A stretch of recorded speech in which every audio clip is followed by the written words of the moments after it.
Hey folks, welcome to This Week with Hey folks. Don't edit this. Keep it. Welcome to This Week in History. It's our 1 year anniversary. Blow out the candle, Will.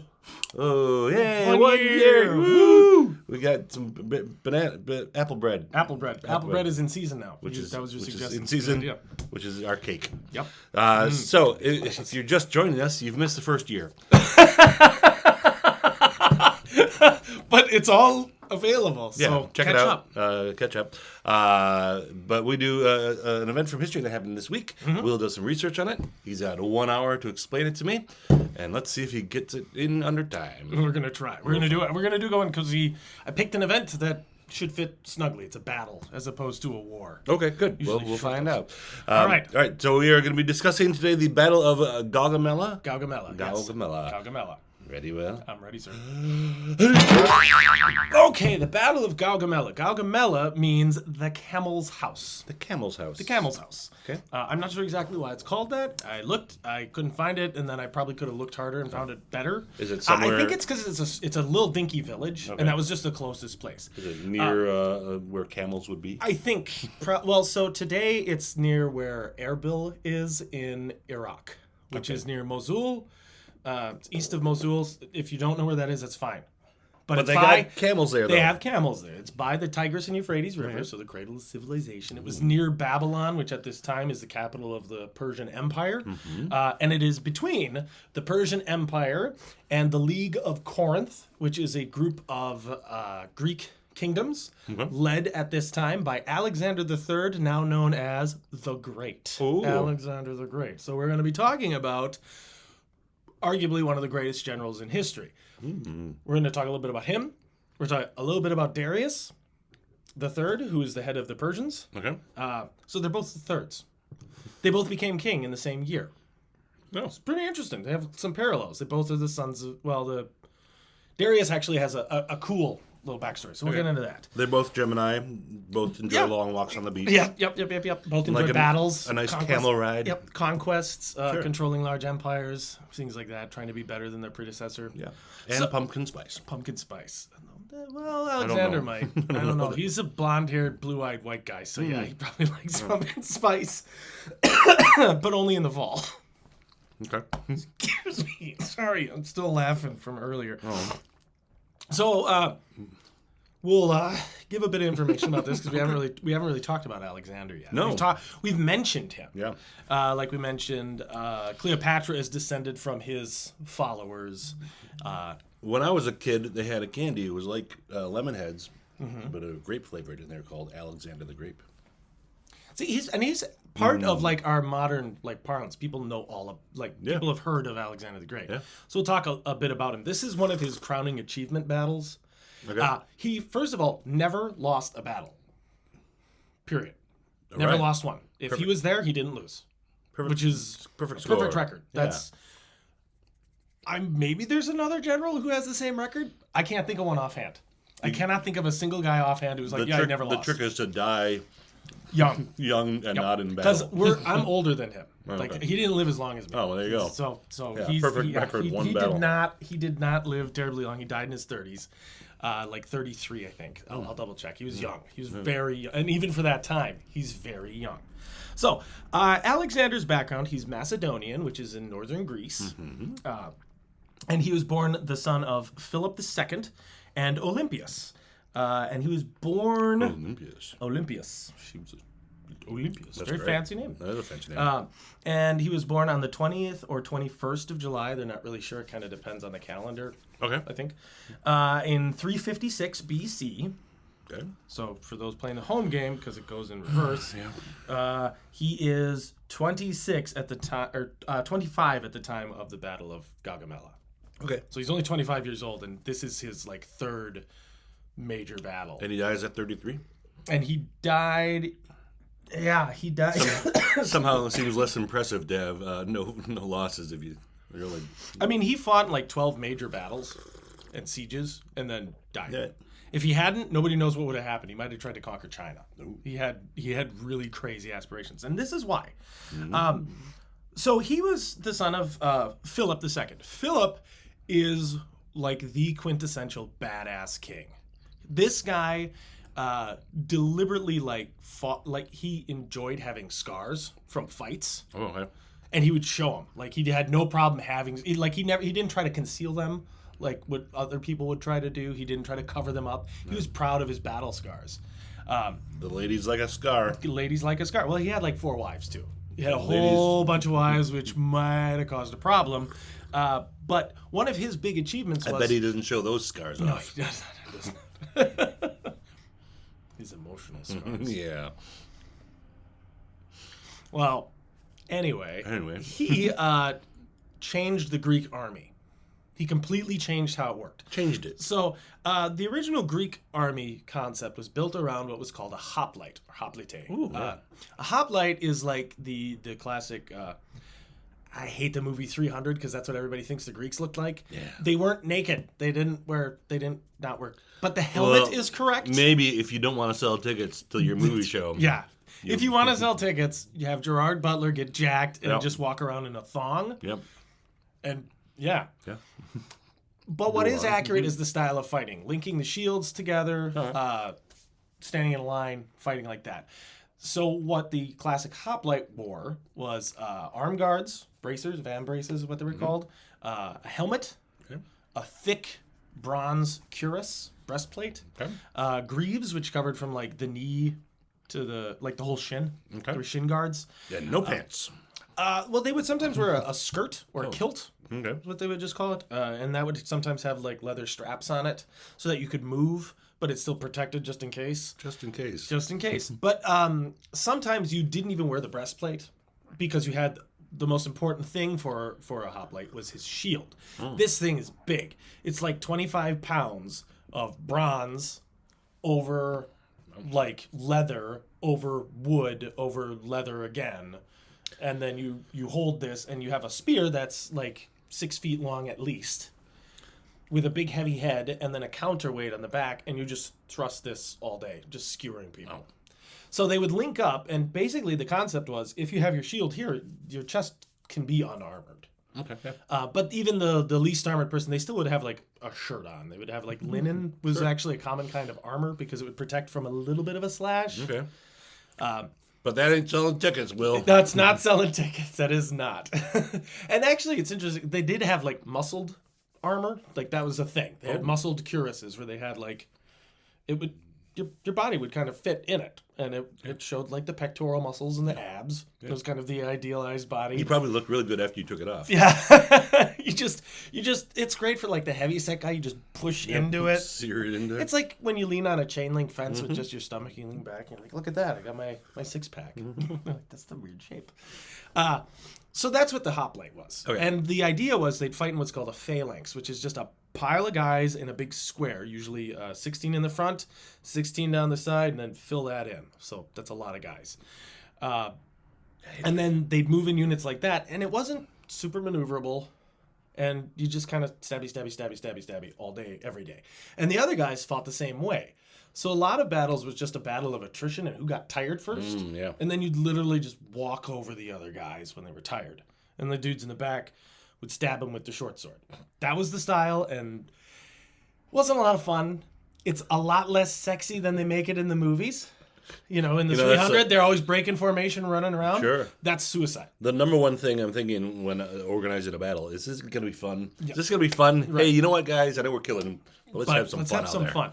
So yeah, in the movies, they make it fun. Yeah. But this is great. Imagine just the horror, because like in Thermopylae, which happened, that's the 300 battle. Thermopylae. That's the 300 Spartans versus 20,000 Persians. Yeah. They also had like 3,000 other Greeks, but nobody talks about them because they weren't as good. But they killed like 10 to 20,000 Persians in 3 days. Yeah. Just doing this. Just stab them. Sometimes they do let's move in these. Sometimes you do overhand, underhand. Sometimes you do this. Sometimes you throw the spear. You never actually like throw the long spear. That would go like 5 feet. They're really heavy. And then you're out of a spear. And then you don't have a spear. They didn't use the sword very often. They would have the sword, but it was in case your spear got broken, or if they got too close, yank out the sword and use that to finish a guy off. That was called a xiphus. Ooh. It's a nasty weapon. Very sharp, short, and mean. Most of the weapons were bronze. Bronze takes an edge really, really easily. It's very flexible, but, this starts to get beat When did up. the Bronze Age begin? Thanks for asking that, because I didn't know that offhand. Okay. Sometime before this. Yes. And then it ended in the Iron Age. Was iron after bronze? Iron's after bronze. Okay. Because when the Bronze Age was on, they were like, yeah, the iron's cool, but we can't, it's brittle. Oh. So it'd shatter. It was hard, but it was brittle. They didn't figure out that you add more carbon to it, and then you can make steel, and then it's much, much sturdier. So by the time, the Roman Republic is really catching on, Julius Caesar, he's around during the Iron Age, because, that's considered the classical age. Okay. But... yeah, we'll look it up later. I'll look it up. I'll look up exactly, because I don't think there's an exact specific, today is when the Bronze Age started, and today is when the Iron Age started. But it's Bronze Age, Iron Age, the classical era kind of goes across that. That's the Greeks, the Romans. That's what they're most famous for, at least as far as European history goes. If we get into other parts of the world, it's totally different. Ethiopia had crucible steel in, the 1st century. Okay. Which is insane, because Europe didn't have that until the 1400s. So I don't know how Ethiopia didn't conquer it. I think they just didn't feel like it, but they had way better metal than everybody else. Maybe they just didn't sharpen it. Yeah, we can make it. Just throw it at people. They just throw the crucible blocks. We just made some really nice pots and pans. Yeah, maybe. yeah. They had an amazing cooking industry. Sure. And that's how Ethiopia stayed a free kingdom through the European conquest. I've heard they have good food. Yeah. All right. So, moving forward. Yeah. Philip took this idea of the hoplite, and he was like, okay, we can be better. Yeah. So what do we have to do to make it better? Well, the shield is the problem. It's too big, and it's too heavy, and also we can't get at the enemy as quickly. So he came up with the concept of what is the sarissa, which is a 6-meter spear. That's 18 feet at least. Wow. Closer to 19 feet. So it's a massive, massive spear. You can't just use it one-handed. You have to use it two-handed, which meant you couldn't have this big honking shield. So they had a smaller shield. It was 12 or 18 to 24 inches long, instead of 4 full feet, body size, full body shield. And they would usually have that as a strap around the neck, and then they'd kind of rest it on their arm, or they'd have another strap to kind of support it. So it was movable, but this wasn't the focal point. Okay. And then you'd have this huge spear. And then you're holding this spear. The guy behind you is holding a spear. The guy behind him's holding a spear. And the guy behind him's holding a spear. So the first 5 ranks are just death pointing that way. Yeah. The guys behind all those guys hold spears at angles over your heads. I don't want to be the front guy. I don't want to be the front guy. Because also, you have to trust the guy behind you to skewer anybody who gets here. Yeah. Because you can't get them. Yeah. They're too close. Now, again, you still have your short sword. But there's a guy there. Yeah. So you have to completely trust all the guys in your unit. So it required an enhanced training regimen. Sure. So it goes a little bit from a volunteer force who know roughly how to fight to taking specific trained soldiers and forging them into a cohesive unit. And then he would work with regional stuff. So he'd organize his guys with, these guys are from the same town, these guys are from the same city, and they all speak the same language, so you're in a unit together. Yeah, right. And teamwork, boys. Yeah, teamwork. And that's how he would have it organized. Then he would have what were called, I want to get the word right, hispastis, I think. And they, hippaspist. Hippaspist. I can't say it. Hippaspist? Hippaspist. Hippaspist. I think it's hippaspist. They're the classic hoplite. I don't know why they changed the word, but it means shield bearer. I'm going to say shield bearer from now on. So these guys are heavy infantry, and he would keep them in reserve behind this new phalanx idea. So if anybody got through, you've got to deal with this wall of bronze and death. Or if anybody got around. Right. Because the problem with the phalanx is if they get flanked, it's not so great for them. Can't flank a phalanx. Yep. And then another thing that he did was instead of them just all pointing their spears forward, they kind of pointed it at an angle. So it's super strong against anything coming in this way. And it would force your cavalry, because horses don't want to charge a wall of spears. No, they don't like that. Nobody likes that. Yeah. But a horse specifically was no. Not charging the wall with sticks. I don't care how. Nope, not doing it. Horses are afraid of sticks. Yeah, big pointed sticks. They don't like it. So it would cause the cavalry that were charging to go around to the side. Okay. And then he'd have stuff waiting over there, like heavy cavalry or the shield bearers who would cover the flank. So it was this whole system. Yeah.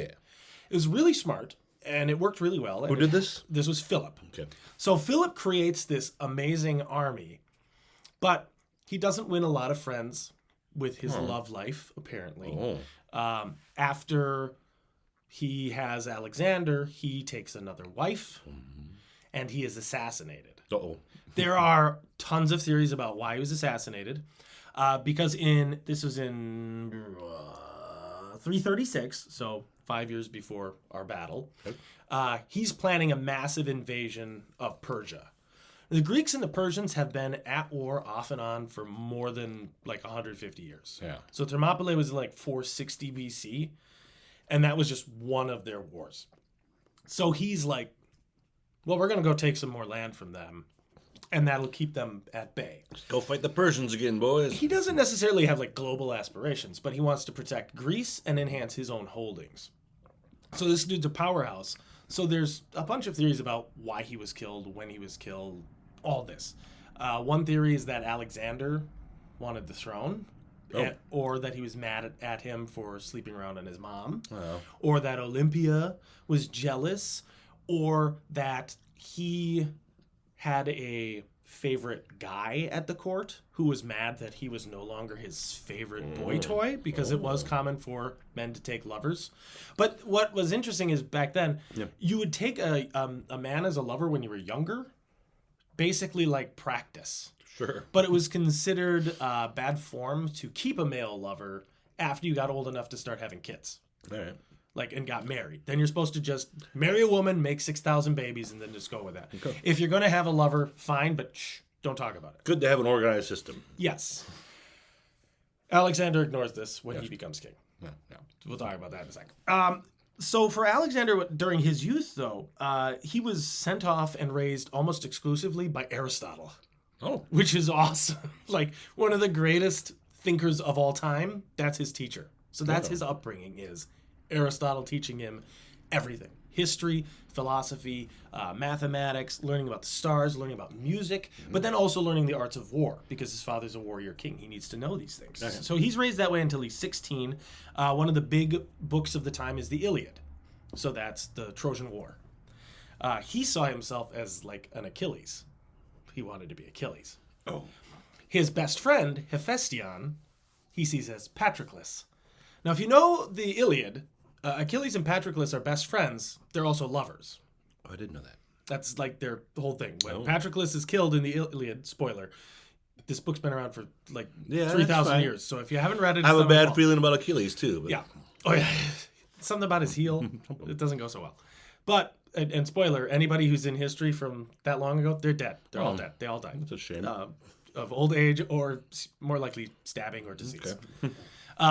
When Patroclus died, Achilles was so like miserable that his wrath almost ended the war. Wow. Like, he just destroyed everything. Okay. So this is kind of prescient for Alexander because of how he feels about Hephaestion. He didn't actually outlive Hephaestion by very long when Hephaestion did die. They were like 6 months apart. Okay. So that's kind of how Alexander's raised. He's raised knowing there's greatness. But the problem is his dad is like the most famous guy in Greece. And Alexander is kind of given an inferiority complex by this. Okay. I'll never live up to my father. Oh. That's not how he sees it. I will be better than my father. Oh. In every way possible. Which is why there's all these thoughts that maybe he was megalomaniacal because...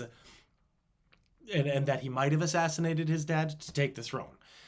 I think what might... And then another theory that I didn't find anywhere, but I think this is kind of interesting, is they find out in Persia that he's planning an invasion. And they're like, oh crap, King Philip is terrifying. Whack him. Kill him now. Oh, okay. Kill him early. And that way we won't have to deal with this. Because assassination's common. Sure. There's no proof or evidence of that. I just think that that's not a... I was surprised I didn't find anybody say, yeah, go send somebody to kill the really terrifying warrior king who's like proud of his scars and reformed this army and has just crushed everything that he's ever had to deal with. And he's a terror. No, we know he was killed. So he's assassinated. We know that. We just don't know who. It's a And we don't know exactly why. cold case. Well, they know the guy who did it. Oh. But he was, before he was captured, he was escaping, and he was one of Philip's bodyguards. Oh. So Philip is going into this city to like greet everybody, and to keep everybody calm, he goes unarmed, which is rare for Philip. Yeah. And this sounds very much like what happened with Caesar. Oh no. Because he went unarmed. And it was the wrong time to do that. And one of his own bodyguards pulled out a knife, ran up to him, and stuck him in the ribs. Oh. And it was a one-shot, perfect hit, stabbed him in the heart. Inside job. Ran off, and then Philip's two other bodyguards like, wait, what? We were protecting him from everybody else except you. They chase the guy down. He gets caught, and they stick him and kill him. Because they're furious that their boss just died. I hope he spent his money before. I hope so, too. He He apparently had horses waiting. And he just didn't. He either got... One story is he got to the horse got tripped up. Oh, no. He got killed. Another, he didn't make it that far before the bodyguards caught him. But either way, the assassin was killed. That's why you always leave the getaway horse running. Yep. Right. Yep. And make sure there's no brush in the way that it can trip on. So, Philip's dead. Alexander's king. Boom. Yeah! Alexander immediately sets out to outdo his father in every way, shape, or form. And he's 16 He now? is... 18, he's young. He's 20. 20, He's 20 okay. almost on the nose. Right. He's young, which is that's still really young for a king. Yeah. And he does. He follows through with the invasion. That's his plan. Meanwhile, over in Persia, we have madness. No. Absolute insanity. It is a drama. Okay. Especially if they thought they had stopped the attack, I guess. Yes. So Darius is not the king when Philip gets killed. He's got a predecessor. Now, he's part of the Achaemenid kings. Achaemenid. Or Achaemenid. Or Achaemenid. It's Achaemenid. Achaemenid. And that's like the family line. Okay. The line of kings, the household. And they are not just kings, they're called King of Kings. Ooh. So he's the King of Kings of Persia. Okay. Which is this massive empire. He's the 13th. The guy before him 12th. was assassinated Oops. by a eunuch. The guy before him was assassinated by the same eunuch. Oh, they didn't. He got his, Both with poison. He kept his job. He kept his job. So I would say his father was killed, but it's actually, I think, his uncle. Okay. And I didn't write down all of their names because I want to get through this. But I just thought this was interesting. There's this eunuch. His name is Bagoas, or Bagoas, or something. Bagoas. And he was the servant to this king. And he's like, hey, we're buddies, drink this wine. Oh, you died! When it was politically expedient for him to do that. The next king, he did the same way. He poisoned him. Darius comes to power. Now, Darius is not anybody's son. He's kind of like a distant line to the throne. Okay. But he's part of the royal family. But I think he's like a nephew. And this is, big families. And he was... There was also like some story that they tried to push that he was like the bastard son of a slave. Oh. And it was to disparage him. Right. The classic. But what is much more likely is Darius is a legitimate dude. He's a king. And he proves himself to be a very good administrator. So he's like set up to be a governor of this smaller state within the empire. He becomes a soldier, a general. He's doing all the things that you're supposed to be doing. And he doesn't seem to have any political aspirations beyond that. He's quite comfortable where he is. Okay. But when the king dies, he's next in line. He steps up and almost immediately the eunuch tries to poison him. Because he's like... This guy. Because the eunuch could control the last guy to a point. And then once he couldn't control him anymore, he got rid of him. Okay. So... Kid you not, the eunuch tries to poison him, and Darius knows he's going to get poisoned. So he has the eunuch come in to have dinner with him. Oh. And then he says, I'm not thirsty. Oh no. This is for you. Yeah, look, And it's his wife, and the eunuch's like, oh, no, I couldn't possibly. And he goes, yeah, you can. And he has his guards hold him and force him to drink the wine. Sure enough, dead. That's why you don't try to assassinate the Yeah, same way fool 3 me once, times. shame on you. Fool me twice. Well, shame on that dumbass who drank the poison. Fool me 3 times, I'm Darius, and no. So Darius, at the very start of his career, shows he is smart. Yes. He is not some dummy. Or at least not dumb enough to be poisoned. Not dumb enough to be poisoned by some eunuch. Some repeat poison. But what is it with the eunuchs? All these, like, lesson I'm learning in history: never have a eunuch ever. First of all, the idea is just unpleasant to me. Yeah. Cut off the Yeah, that manhood. sounds like no fun. But it seems like it just makes them bitter. Yeah. And then they want power. Yeah. And it's been like every time we talk about eunuchs, they're bad news bears. Look, if I didn't have... You don't have an outlet. If I didn't have the signals from down there controlling 90% of my actions, who knows what mischief I would come up with. You wouldn't have stopped at alderman. You'd No, be the king. Yeah. You would be the king. You got nothing but time. Nothing but time and missed opportunities Yep. and pure rage. Yeah. Seems like a bad idea. Yeah. But you're not as emotional, so you're more calculating. Oof. Seems like a terrible idea. It's terrifying. All right. No more. We're anti-eunuchs. We're anti-eunuch. Not like if you got forced into it, I feel bad for you. Oh, yeah. No, I mean, it's not your but fault. I'm against the concept of Right. eunuchifying. Yes. Eunuchify. Unless it's for like a punishment for like a rapist. I'm for that. But then they might become political animals who conquer the world. Yeah. So I'm, Tricky. Historically, eunuchs are scary. Okay. They're real scary.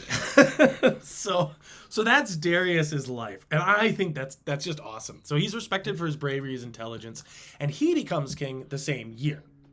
Oh, congratulations, both of you. Yeah. So in 336 BC, they're both New kings. kings. They're new kings. Yay! Yay. Good job, new kings. Darius knows that Alexander is his father's son, so he's going to lead an army. He does not like this. Yep. Rushes to head him off, brings a huge army. Now, the numbers are weird. Okay, so you have your classical sources Okay. who always say the Persians bring an army of at least 1 million Yeah. in every battle. That seems a high. Thermopylae, 1 million Persians against 300 Greeks, and they almost lost. I mean, where are they getting the numbers from anyway? At Plataea, million. Someone at the top of the hill just going. Yeah, well, yeah, that's the thing. You can't, a like, million. You can take it from like the Persian army rolls. They'll say like, this is how many Yeah. guys we got. And you can take it from the Greeks who had censuses all the time. But most of our sources are Greek because the Greeks conquered the Persians. Winners Spoiler. get to write And down they get to history. write the history. And Alexander had a lot of sycophants following him around. Unfortunately, too, most of our sources are from the 1st and 2nd century. So 300 years later, 400 years later, 500 years later. Hard to have an That'd be accurate like, count. us saying, well, here's what happened in Columbus. He did this. Here's how many people showed up. to Yeah, the and dinner. you know exactly how many people are there Yeah. without really knowing. Yeah. But you don't get the internet, and you have to walk everywhere. Right. Okay, so that's how you have to handle I it. assume there wasn't a lot of fact checking going on. Not a ton, not a ton. And of course, Alexander was really good at selling his image. Right. That was a big thing for him. Everywhere he went, statues are made in his likeness, and he had like a favorite sculptor. It would be like having your favorite portrait guy. So he had like a favorite sculptor. So we have like things about what Alexander might have looked like, Yeah, he which made would it- be right. Oh, right there. He made it all the way to the 80s in a candy named Alexander the Grape. Alexander the Great. Right That's, here. That's you. You provide that one. I'll get that one. You get that one. So Alexander's like good at this. Obviously, Darius is like 50. He's Okay. he's not a baby. He's been around. He's been doing this. He's been fighting. Sure. And being a Persian like leader, I mean, everybody's poisoning everybody, right? Like it's not. They weren't always like this. Too bad the food's so But delicious. like early Persian kings were scary. Like Xerxes supposedly like had to kill lions as training, like Ooh. stuff like that. Like no, if you don't survive, you don't get to be king. I had to do it. You're gonna do it. You think it's tough parenting like nowadays? It's like no, go fight the lion. Well, what do I get? This stick. Go. Go fight the lion. And they'd throw him in like a pit with a lion. It was crazy. And they would show like you were a warrior king. These guys were supposed to give off an image of like godhood. So they had to back it Hey, up. man, if you're protecting my whole country, the least you can do is protect me from some lions. Yep. Exactly. So Darius takes over. He rushes to confront Alexander as he starts to storm south from Greece into what is called Anatolia and like Turkey, that part of the world. They meet in a few battles. So let's go over this. Alexander invades in 334. Okay. So it takes him a little bit of time to gather his forces. Sure. He starts at the Battle of Granicus. Takes all, and this is like in Turkey. Oh, okay. He wins. It takes place and he winds up getting all of Asia Minor, which is what Turkey is. Okay. This is against what are called satraps. A satrap is like a client king. It's like, oh, I run, like, I don't think Armenia was technically part of the Persian Empire, but let's say Armenia. Okay. Armenia is a small kingdom. In like the Middle Ages, and they got conquered by the Turks, and they'd say, well, I work for Turkey now, the Ottomans, so I'm a satrap. The Persians were big on that. They'd conquer a place, but rather than have to redo all of everything and replace them with Persians, they're just like, okay, you work for me now. Okay, yeah. So you'll pay your taxes, but you still get to call yourself a king. It seems And easy. you deal with my enemies. Seems easier, but also seems like you have to upkeep that. Yeah. So you keep checking in. Yep. And You you guys put remember in like, I'm the one that won? Yep. Poke, poke. You'd start to set up like a Persian administration. So you'd have their system of government, but you're still the boss. Yeah. But you work. But now you have a boss. Now you have like the emperor, and that was how it worked. And it was a really functional system for hundreds of years. This is how they did things. So their responsibility was: Alexander comes into our country, we get together with our armies and we fight him, so the Persians don't have to. Unfortunately, Alexander is an incredibly gifted general. He's only 22 at this point. And to just give an idea of what happened, he has an army of about 18,000 men, which isn't colossal for the time. And he's against... It's not a million. Not a million. It's not a million. And he's fighting an army... This is the one that has the wonkiest numbers for me, because the low end is 14,000 and the high end is 40,000, and that's the modern estimate. Oh. The old Somewhere in the range. estimate is way bigger. The old estimate is like 500,000 men. Okay. It's crazy, but it's reasonable that they'd be about the same number. I think 20,000 is a fair estimate. Okay. Split the difference, because this isn't the Persian king of kings leading the army. This is the local government going, crap, the Greeks are coming. Crap. Get him! Yeah. I think that's the term they probably use. It's like, Sir Alexander's coming. Well, who's he? Doesn't sound so great. Well, not yet. What do we do? Yeah, crap. Crap AD. Yeah, crap. Ooh, yes. Yes. Poop the day. And that's what they do. Because Alexander loses a whopping 115 men, and they lose at least 5,000. So there's a big disparity there. Okay. This sets a pattern for Alexander. Oh. Because that's not much different than what he loses in every battle after that. Then Darius is like, oh, that sucked. I don't want that to happen again. Okay. So while Alexander's like moving south, Darius acts like he's going to meet him to his east, swoops around behind him, catches him from the west. But he's got a much, much, much, much bigger army, and he winds up kind of catching himself in a narrow spot.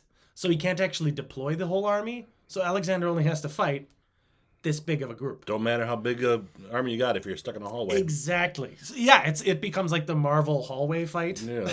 Where it's always some guy just going through 50 dudes because he can only fight 2 at once. Yeah. So that's manageable. Well, I think now we can't do the video because I said Marvel. Anyway, this takes place at the Battle of Issus. ISSUS. So it could be Issus or Isus. Isus. Now, Alexander has 37,000 men. They take really good records for Alexander. And modern historians all agree on these, so I'm giving the modern numbers. Sure.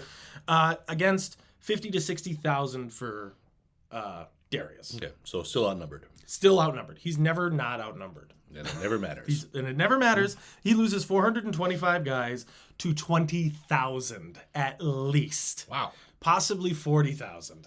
Wow. Dead, not counting the captured. Because at this battle, he captures Darius's mom and 2 of his sisters. He Oh, brought no, his you whole didn't. court. Well, you brought the whole family He in on brought this. the whole family. Don't capture a man's mom. That seems like a bad idea. Yeah, so now Darius is like, well, crap, there goes my army. And my mom. And my mom! So he leaves, because he has to. No, bye, And Mom. he has to go get an army. And then Alexander begins a series of sieges. There's the Siege of Gaza, which is where the Gaza Strip is in modern day that part of the world. Modern day, that part of the world.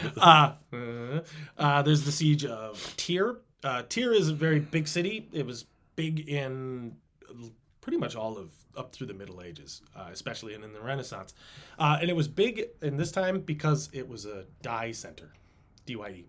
Okay. They had like these sea snails that made the color purple. Oh. They're like impossible to find, and you needed like millions of them to make clothing. And people love Grind purple. them up, and you need purple. That's a sign. That's a symbol of royalty. It's the Royalty. hardest color to get. Therefore, that's literally why it's the color of royalty. Yeah, that 'cause makes it was sense. so rare and so expensive to make. So Tyre is famous for that. Okay. So there's the Siege of Tyre. There's the Siege of Rhodes, which was nuts. How he did, he comes up with all of these crazy ideas. Like there's this citadel out in the water, so he makes this giant causeway and then surrounds it, and just tons of work, tons of effort, tons of materials that would just nowadays, if you looked at it, you'd be like, that's so expensive. Like you can't even imagine. You killed like a forest to take this city. Good job. That's Rhodes. Is that where the Colossus for Rhodes Yes. is and was? Yes. Is it still there at the time, or is it not there anymore? I think it was. I think because So, I think the it's still Colossus there? predates Alexander, and they had defended so successfully against one enemy that they built the Colossus out of all the old siege weapons. Oh. And it was just made of bronze. It was this giant bronze thing, and Alexander's like, "Well, I could take it," and he does. Okay. Because again, he doesn't lose. So while he's taking all these sieges or having all these battles, the satraps keep sinking troops in, trying to stop him, Yeah. and he basically depletes the entire Persian army in the region. Bye. The whole thing's gone. Egypt is so thrown off by this because they work for Persia at this point that they just go, "Nope, we're out. Okay. Can we be satraps for you?" Oh, they just give up. Yep. Preemptively No, give because they up. just see what's going on. Preemptive surrender. They just like he shows up and they're like, nope, we're good. We'll satrap for you now. Okay. We're already working for somebody else. We'll just change it from Persian to Greek. You're right across the water from us too.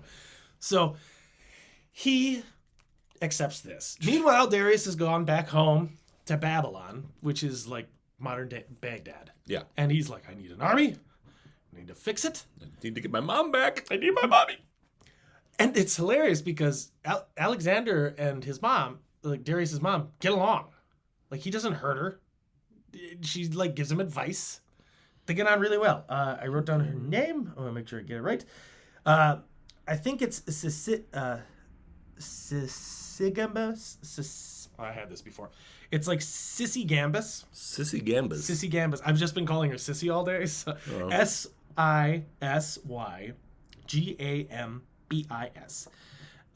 Sisygambis. Sysigambus. Sysigambus. I had it earlier. Sysigambus. All right. So Sissy, I just Grandma Sissy. I just picture this fantastically dressed older woman who's just kind of crabby. Okay. Because Alexander doesn't touch her. Like, he doesn't hurt her. Who's she? This is Darius's mom. Darius's mom. Okay. Sissy. I was like, Yeah. there's always... So forever. the one he captured. He captured her at Issus, and he's just carrying her around. Okay. Hoping probably for a ransom. Right. Apparently during this time, while Alexander's besieging all these cities and doing all this stuff, and Darius has gone home, he's trying to sue for some kind of peace. Because he's like, well, he's got my mom, and he's conquering all these things. Maybe I could stop him. Sure. He offers money. He offers some land. He offers some kind of arrangement. And Alexander basically says, no, I don't want that. There's 3 different versions of like what happened. One is like the letter never got there. I think one is he just looked at the letter and was like, nah, I'm good. And then it kind of varies about what was offered within this letter. It was about prisoners exchanges and all this other stuff. Right. But in the end, Alexander just says no. Right. I don't think Alexander ever had any intention of suing for peace. Oh. He just has been winning nonstop by such huge margins Why that why would he stop? Yeah. Why would you stop? Yeah. There's no reason to stop, especially when you are Alexander, who is a nut job. Like, he's crazy. Like, I everything I've read, he's a megalomaniac. He's a megalomaniac. He's a narcissist. And he's really good at what he does. He's an exceptional warrior. He's a brilliant general. He's surrounded himself with sycophants who are actually capable. Was he very big, too? Was he a very big guy? He'd have to be incredibly fit, but not necessarily... I seem to remember some giant. history fact that he was really tall. He might have been, but there aren't... I mean, it's tricky because, you know, you wouldn't want to make yourself the short guy. Right. So he probably... Plus, most people saw him on a horse. Yeah, and he was always on horseback, which is rare for the time. Most guys were foot soldiers. So he helped develop the cavalry, which is going to be part of like his war strategy. Okay. So in any case, Alexander just I don't care. And there it's just like, but my mom. No, don't care. Yeah, that's a bad bargaining. Yeah, like can I know have my mom back? I know we're losing every battle, and you have my mom. But can we stop fighting and have my mom back? Yeah. And then, I realize I have no leverage. there's just no incentive for him to stop. Like, I mean, if we look at the number disparity of like he's losing a few hundred guys versus tens of thousands of guys just getting butchered. Yeah. Why'd you stop? Short of total surrender, there's no reason to stop. Right. And Darius is not going to total surrender. He's like, no, I can do this. Okay. So his plan is, as Alexander comes for him, he's going to get him. Like he knows, okay, Alexander will come get me. Yeah. You want me? You want me? Come to Babylon. And bring my mom. He knows to bring his mom. Sure. So he's hoping to repeat an older battle. I think it was the Battle of Cunaxa, which is Cunaxa, I think. And what had happened at this battle was it was north of Babylon between the Tigris and Euphrates rivers. The Greeks show up. I think it was the Greeks. And the Persians could fill up the field. And then they sent chariots out and basically flattened the enemy. He's hoping to do this. Again, maybe. Okay. Fingers crossed. Fingers crossed. Alexander crosses the Euphrates River, which is the one on the west. So the Tigris and Euphrates go... Whoop, and Babylon... It's kind of like a V, and Babylon's down here where they meet at the Do you want a Delta. picture? There. Okay. Yeah, I'm going to have to do it. But what's interesting is rather than like cross the river and then go south right away to where the city is, he goes north, which totally throws Darius off. Ooh. Darius is like, but... Because there's two schools of thought about this. Some people say Darius is an idiot because he doesn't chase him. Yeah. Some say Darius is really smart because he knows that Alexander has to eventually come to him anyway, so he can pick the field. And since he's relying on kind of repeating his whole, having this open stretch of land and not repeating his own mistake earlier where he stuck in the middle, he's like, well, I'm not going to go out and fight in the middle of the rivers again and get stuck and then I can't maneuver and then I get crushed because his army, his guys are individually better than mine. But if I can overwhelm him with numbers and my chariots and war elephants and all this other stuff, no problemo. No problemo. No problemo. That's Latin. That is. It's no problemo. Yes. Yep. So Alexander goes north where there's better supplies. Further south you go, you start running into like desert, rough terrain. Oh, sure, yeah. And there's a theory that maybe there might have been a scorched earth policy there where everything was burned or all the food was taken.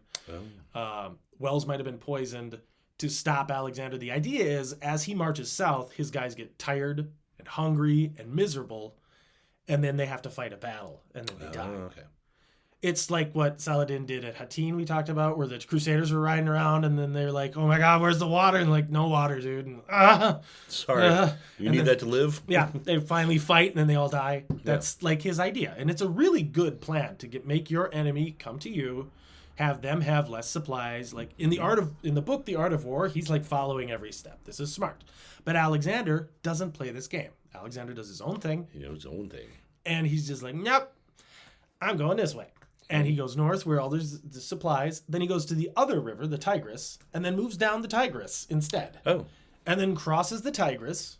And again, people say, well, Darius should have stopped him on the river. And then he would have struggled and he could have been killed in the river instead. But again, Darius is planning his position. He also probably wants more time so he can get more guys. Okay. When they finally meet, They are at this House of the Camel. Gaugamela. Gaugamela. And it's exactly what Darius wanted. He has been spending this time very well. He has pulled up the brush and all of the bushes and stuff, so it's just totally flat. Okay. Now, the reason why he wants this flat... Smooth out with a little... I feel like he's got guys raking it. No, that part needs to be flatter. Nice and flat. Okay. He's got the steamrollers. He's just got guys... Like the rollers you have, like the lawn. He's got guys running around rolling. And now we'll talk about why, because we'll talk about the armies. Yeah, okay. It's something I don't always do that in the battles, is explain like how the armies are different than each other.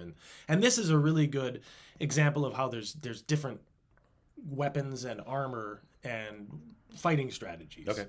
So we have talked about Alexander's main guys. They are the phalanx. Yeah. The Macedonian phalanx with their giant sarissa spears. Are they still dragging these big spears around? So what's so cool is they can break in half, and then they put them together before when they go into battle. Okay. Which is awesome. I didn't know that. I Screw them together? Yeah, they like screw together. They or fit together somehow. Right. And that's awesome. Yeah. I was like, oh, that's really smart. Yeah. Okay, makes it a lot easier than, holy crap, look out behind you. I mean, you're still carrying a 9-foot rod, but now 2 9-foot rods. Okay. Seems to be difficult to get through doors. Right. I feel like you leave that outside. Where are they? They're in there up the stairs. Oh no! You know what? Ha! That's what the sword is for. Okay. The sword, and then actually, yeah, that'd be great because then they have the smaller shield and the short sword. Yeah, that's no problem then.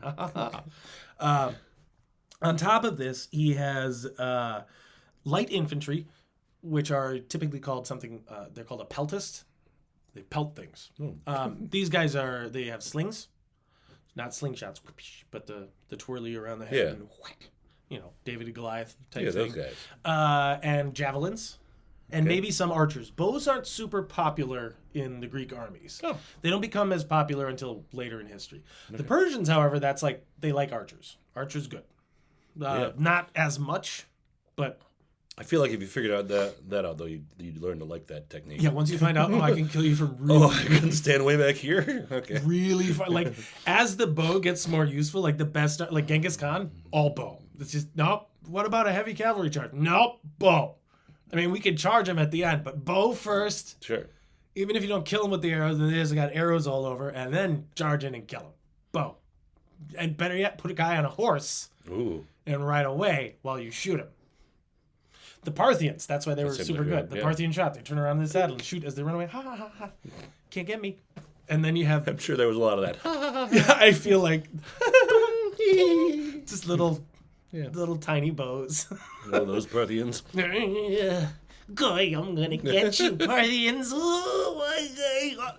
There should be a cartoon about that, especially like Crassus versus the Parthians. They're super rich guys. Why I oughta pew, stupid Parthians. So anyway, so he has his light infantry, and their job is to like screen the heavy infantry in the front, and they throw all their stuff and they pelt them with things and try to whittle down the enemy, but mostly it's to break up the formation.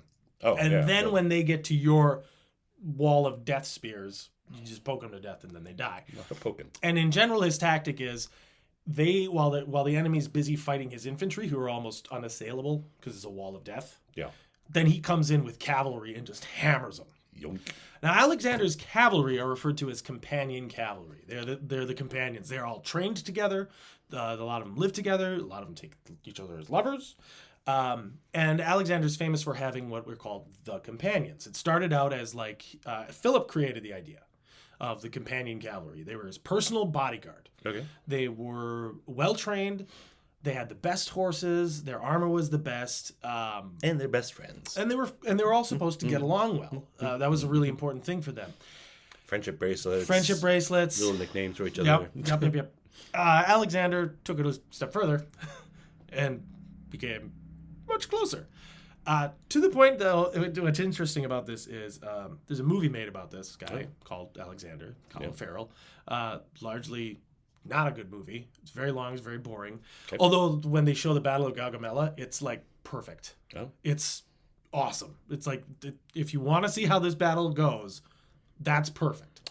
The rest of the movie, they got sued by like 25 lawyers. They ended up dropping the case, but his 25 Greek lawyers were like, "You're disparaging Alexander by making him gay. He wasn't gay." Alexander openly referred to himself as Achilles and his guy as Patroclus. And it was extremely, like, it was famous that those two were lovers. Yeah. It's kind of a Greek thing. Yeah, it is kind of a thing. We already know Greeks. And now it's like there's this super machismo thing of, well, you can't be macho and be gay. Alexander would like to disagree. Baron Friedrich von Steuben would like to disagree. There are a lot of really terrifying gay men throughout history who were great warriors and not just... It's just who you sleep with and who you love and who you're attracted to, not whether you can do anything else. Not who you can stab. Yeah, exactly. But also, yes. Yeah. But cha. Yowza. Anyway, so the Alexander's sexuality is a bit more of the focal point of the film rather than his battle prowess, which is why he's the great. He's not the great for who he loved. It was for who he killed. I just think it's probably a pretty good metaphor or thought for this is that if you're thinking about who they're having sex with and then they just stab you, I think one of the thoughts is less important. Yeah. Darius isn't sitting there like, well, you know he's gay. Stab, stab, stab. Oh, actually, it doesn't matter. Well, Apparently. this is, like I said, this is at a time where it's like, well, being, like, sleeping with a guy wasn't a big deal. Yeah. This is not a huge deal. Hey, man, what are you going to do? You're surrounded by 10,000 other guys. Yeah, it's thousands and thousands of other dudes. That's all there is. Yeah. And it actually helped with discipline in that they weren't going around and raping and pillaging. Yeah, see, you're welcome. You're satisfied. You're fine. There are times in history and like where guys were pent up and then they do horrible things because they are pent up. That's just that's probably why you make a bunch of eunuchs. Oh yeah.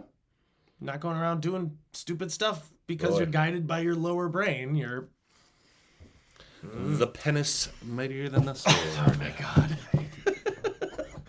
Fact. So he has his companion cavalry now. Alexander uses these guys as his... This is the sword in his battle. Okay, You got the hammer and anvil concept. Okay, you heard this? So his infantry are the anvil. They draw in the enemy. They hold the enemy fast with better tactics and better equipment, and they can hold them off for a lot longer, regardless of numbers. And then Alexander comes sweeping in with cavalry because he leads the cavalry personally. From the front almost every time. And then crashes into the rear and wipes them out. Sends them scattering, and he'll do this multiple times throughout a battle. This is largely the strategy. It works really well. The only way to really counter it is with better cavalry to stop him. You know, he's riding off this way, and then they got to ride off this way, and then they meet up in the middle, and that slows him down.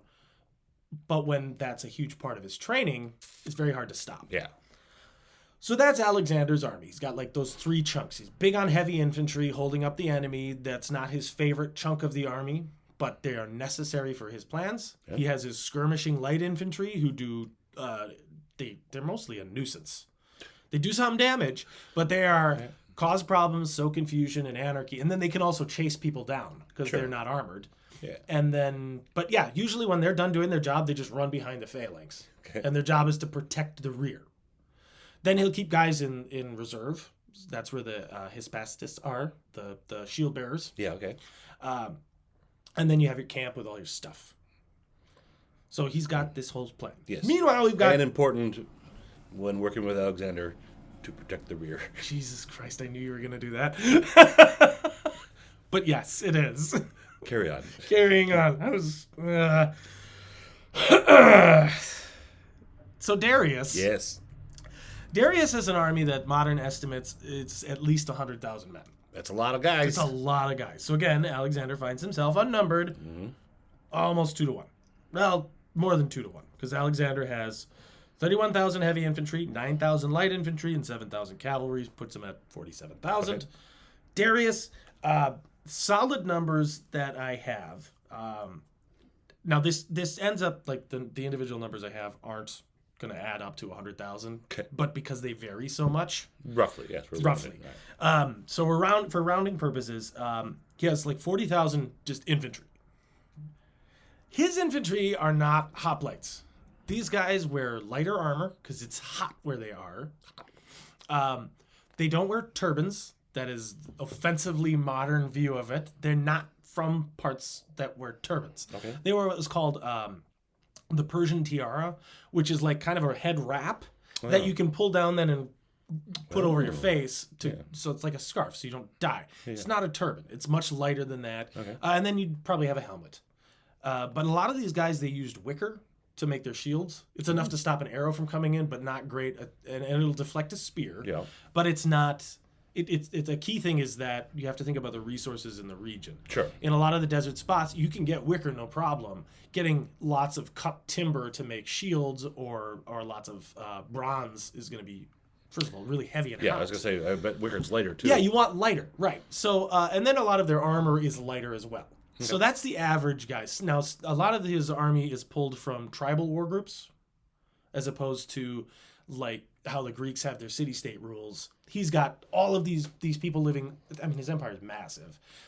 And they're coming from all these different places. So you've got troops from India who have different gear than troops from Iraq, who have different gear from troops in Afghanistan.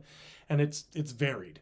But a lot of that is very tribal war groups. So they're nomadic. They move around, light gear. Yeah. Smaller spear, light armor, some kind of helmet maybe, head wrap to not die in the heat.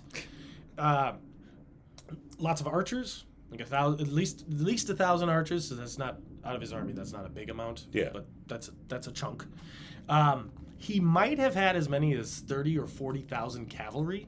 Ooh. But it's much more likely as more around 15 to 20,000. Okay. Just for organizational problems, getting that many horses in one spot that's not super well irrigated. Yeah. What are they going to eat? I don't know. So that's a problem. Clean up after him. Right. He's got 8,000 Greek mercenaries, which probably pissed Alexander off. He's like, you're supposed to work for me. But the Greeks have been in this area for a long time. And for a while, like, there were Greeks that worked for Persia. So mercenaries going to work for whoever is going to pay them. Yep. So these guys are hoplites. They are equipped with the heavy bronze armor, the helmet. These are elite heavy infantry. Not as well trained, well, maybe not elite, but they're heavy infantry. Okay. Then there are his personal guard, the Immortals. Ooh. 10,000, this is a Greek term. This is not, and it's probably a misnomer, like a mistranslation. Well, apparently. But this is what the Greeks call them. They're the Immortals. They are a famous unit of 10,000 men. Every time one dies, gets sick, gets put on the injured reserve, they bring out another guy, so they always have 10,000 men. Ah. In the movies, they make them have scary masks and stuff. They don't. That's not a thing.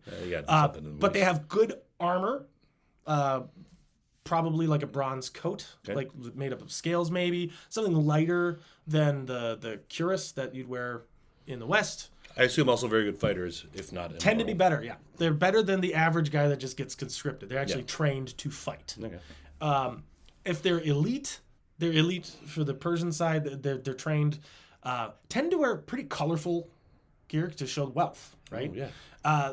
Some of their spear equipment was chased in silver, which is pretty cool. Yeah. The officers had gold. Fancy. So they're rich. Like this is Persia. This is what we want to look cool. Yeah. Bam. So that's his guys. Then he has, I wrote 15 useless war elephants. Oh. They didn't do anything in the battle. Oh. The theory is they got tired, probably from walking to get there. Yeah. And then sitting around in the sun because they're from India and it's Iraq. And so they didn't do anything in the elephants battle. Are big creatures. I imagine there's a lot of upkeep. It's hot. They've been sitting there waiting for Alexander. They're tired. And then he had 200 scythed chariots. Ooh. A chariot is scary enough.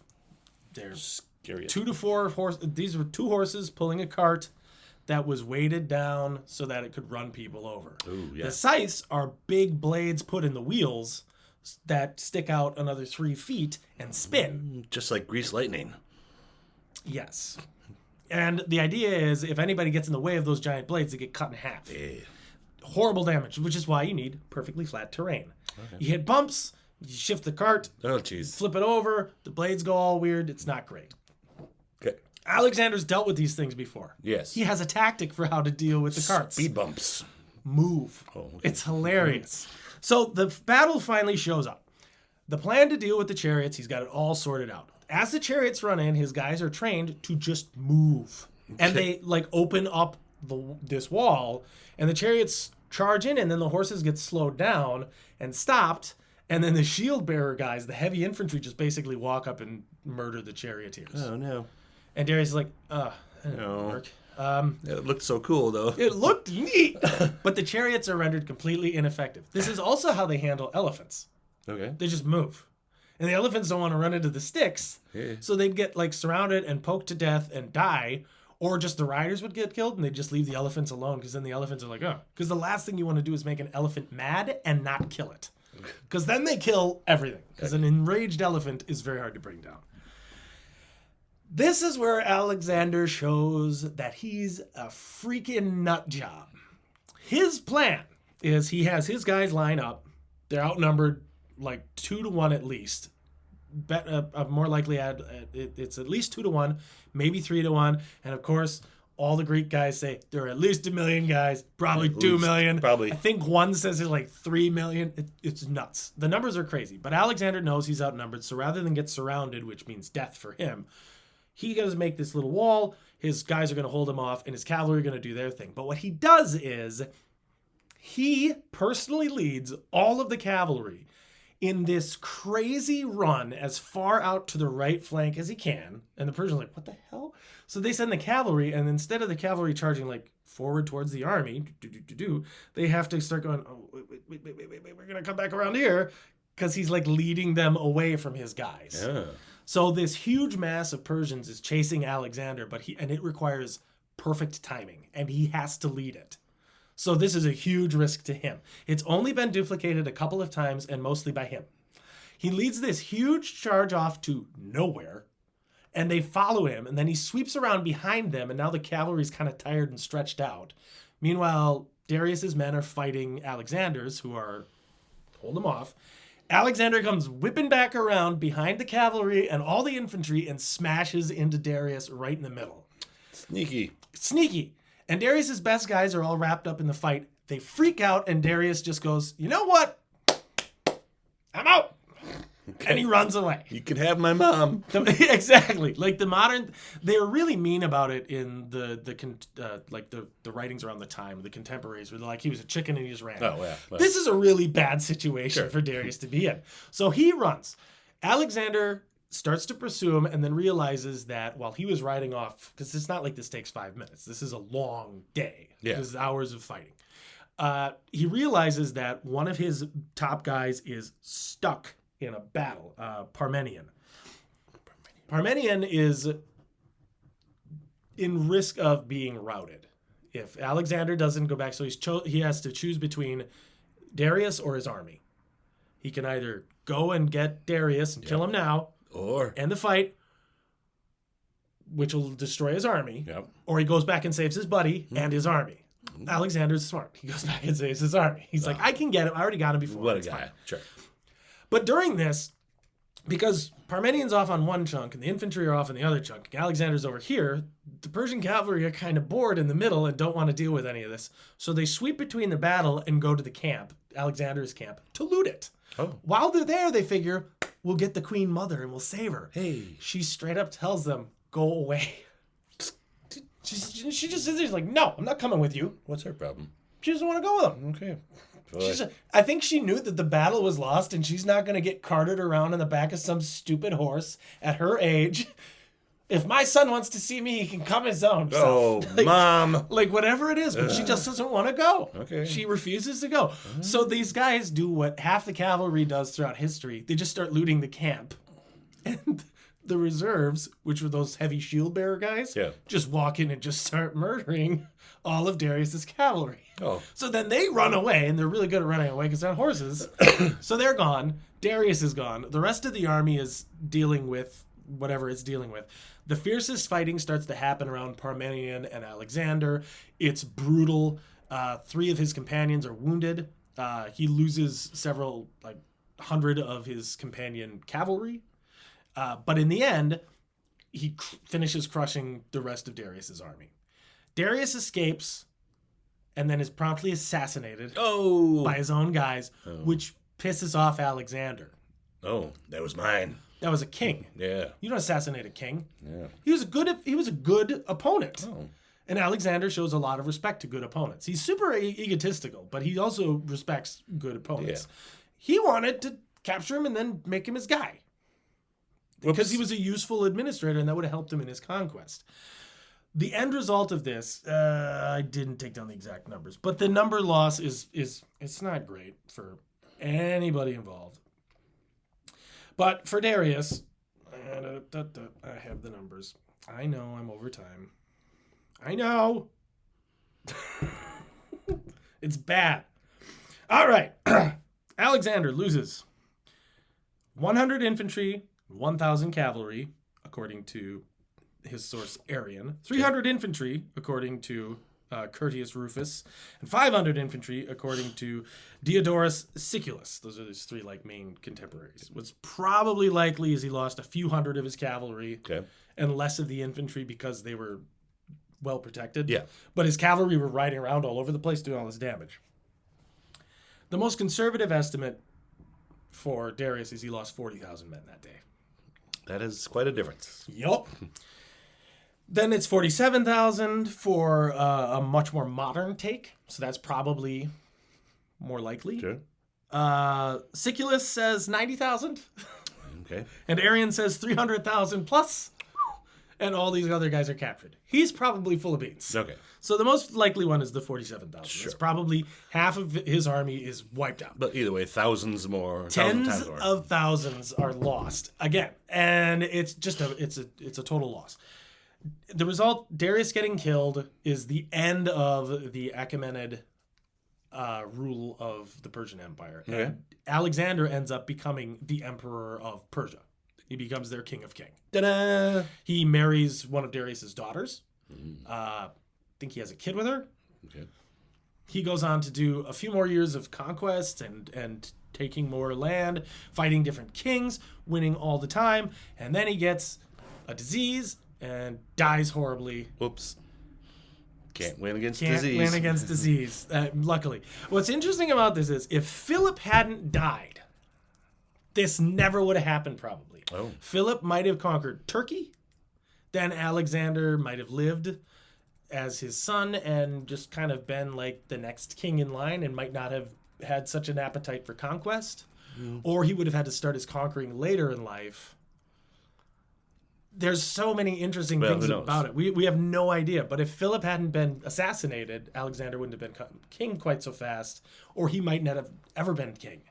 So it's this whole wild, crazy thing. But I just love that Alexander just goes, you know what we're going to do? I'm going to take all my horses and we're just going to ride as fast as we can. And it worked. And other times people have tried this. They just get slaughtered. It just does not work. It's very hard to do. You got to do it fast enough. But he has perfect timing, perfect eyes for everything.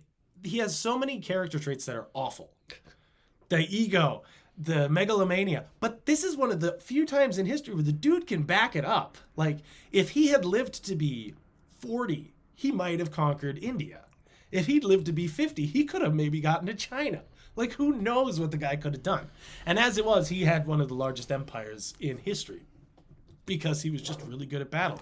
And he's a pretty good administrator. But immediately after he died, all his companions split up his empire into 5 chunks and just had a bunch of wars, and nothing ever happened. It is hard to hold that much area. All the greatest conquerors, that's what happens to them. Yeah. Their empires always fall apart. Genghis, within a couple of generations. Alexander, immediately after he died. Attila, immediately after he died. Conquering's not so great.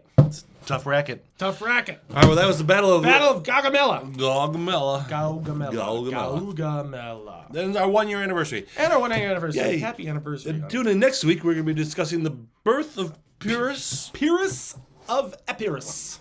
Okay. Yep. And that's around the same time. The 8th of October in 319 BC. So actually not too much longer after this event. Well, I hope you tune in for that. I hope you enjoyed this. If you have any questions or comments or corrections, put them in the comments. Put it in the thingy. Like, subscribe, and all that kind Share of with stuff. your friends. Share with your friends. Put it on the Facebook, the MySpace, the Twitter space, the Insta space, all the spaces. TikTok. Write it on a scroll. Put it on a scroll. Give it to your eunuch. Don't give it to the eunuch. He'll poison you. All right. Thanks. Thanks, guys. Bye. Bye.